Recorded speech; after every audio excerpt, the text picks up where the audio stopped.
అట్లాంటిది మీరు చూస్తే ఇక్కడికి వచ్చినప్పుడు 4 ట్యాంకర్స్, అప్పటికే 4 ట్యాంకర్స్ వచ్చేసాయి, దాన్ని వాడారు. 4 ట్యాంకర్స్ వచ్చాయి. 4 ట్యాంకర్ చెప్పినా వినలేదు కాబట్టి అక్కడి నుంచి ఈయనకుండే అధికారం ఉపయోగించుకొని ఎన్డీడీబీ ల్యాబ్కు పంపించాడు. ఎన్డీడీబీ ల్యాబ్కు పంపిస్తే అది 16/7/2024, 23/7/2024 రిపోర్ట్స్ బ్యాక్ వచ్చాయి. ఆ రిపోర్ట్స్ బ్యాక్ వస్తే ఆ రిపోర్ట్స్ ని బేస్ చేసుకొని అతను యాక్షన్స్ మొదలుపెట్టాడు. ఆ రిపోర్ట్స్ మీకు అందరికీ ఇచ్చాం. ఇది ఎన్డీడీబీ ఇచ్చిన రిపోర్ట్, నేను ఇచ్చిన రిపోర్ట్ కాదు, మా గవర్నమెంట్ తయారు చేసిన రిపోర్ట్ కాదు. ఇది నాణ్యత లేదనేది ప్రసాదం టేస్ట్ చేసిన ప్రతి ఒక్కరూ చెప్పగలుగుతారు. ఎందుకు నాణ్యత లేదు అనేది ఇంతవరకు ఎవరు ఎస్టాబ్లిష్ చేయని ఫ్యాక్టర్. ఈఓ కూడా చెప్పాడు, మీరు మార్చుకోండి అని చెప్పాడు.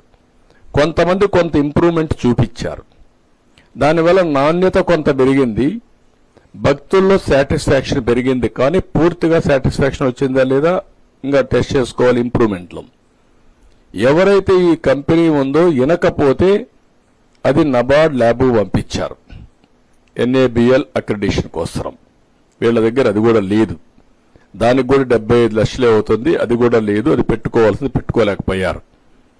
అది పంపించినప్పుడు వాళ్ళు ఇచ్చినటువంటి షాకింగ్ రిపోర్ట్ ఇది. అందులో క్లియర్గా ఏదైతే ఇక్కడ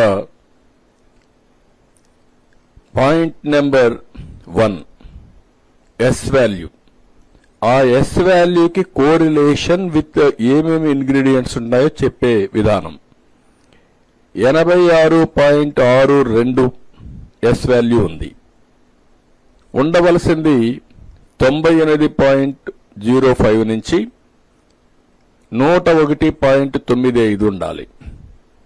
దీనికి కారణాలు ఏంటంటే soybean, sunflower, olive, rapeseed, linseed, wheat germ, maize germ, cotton seed, fish oil, ఇవన్నీ ఏదైనా ఉండే అవకాశం ఉంది.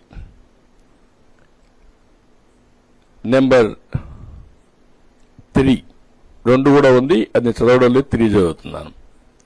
నెంబర్ 3 22.43 ఎస్ వాల్యూ ఉంది. 95.90 నుంచి 104.10 ఉండాలి. ఇది రావడానికి కారణం ఏంటంటే పామ్ ఆయిల్, బీఫ్ టాలో, ఈ 2 కారణం. నెంబర్ 4 ఇది ఎస్ వాల్యూ 117.42 ఉండాలి. 97.96 నుంచి 102.04 ఉంది. దీనికి కారణం లార్డ్, LARD అంటే పంది కొవ్వు. ఇవి క్లియర్గా ఈ రిపోర్ట్ ఇచ్చారు. దానికి ఆ రిపోర్ట్ ఇచ్చి మిగిలిన జస్టిఫికేషన్స్ అన్ని కూడా ఏవైతే ఉన్నాయో అవన్నీ చెప్పారు.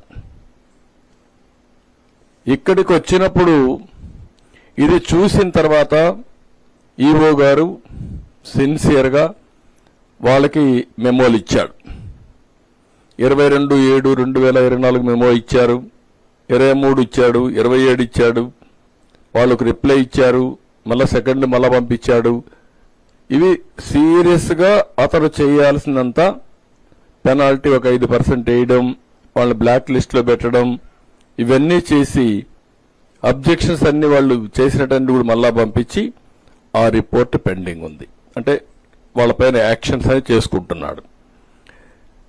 రెండోది ఒక ఎక్స్పర్ట్ కమిటీ వేశాడు.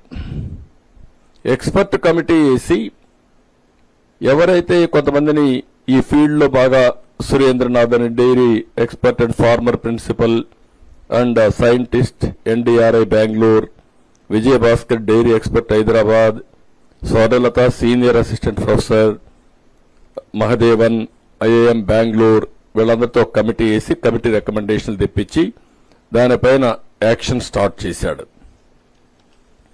ఇవన్నీ యాక్షన్ స్టార్ట్ చేసిన తర్వాత వాళ్ళు ఇచ్చిన రిపోర్ట్ బేస్ చేసుకుని మళ్ళా టెండర్స్ పిలిచాడు.